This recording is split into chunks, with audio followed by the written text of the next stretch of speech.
Welcome. In this video I'm going to show you how you can create a pie chart using Python and my stikpetP library. If you don't want to use my library, I have a separate video on how to do it without.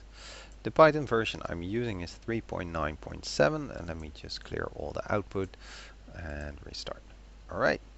The pie chart that I'm going to be building is something similar like this. And to show you how this can be done, I'll need some example. So to load some example data, I'm going to be using from pandas. So let's first load pandas and then use read CSV to actually load in the GSS 2012 data, slightly adjusted for the purposes of these examples. I don't need all this data, only the marital status or any other nominal field, just to show as an example. And to get a quick impression of that, you can use the value counts. So we want to make a pie chart out of this data over here.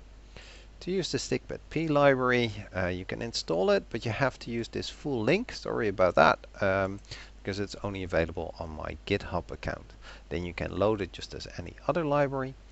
The function of interest is visualization pi, which has as only required input the data.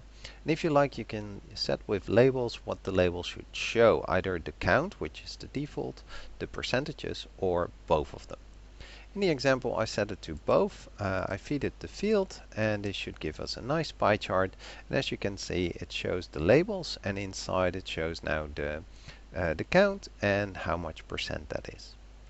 Alright, and that's it. In the other video I explained how to do it without my library and using matplotlib's pyplot. And that's it. I hope this video was helpful, and thank you for watching.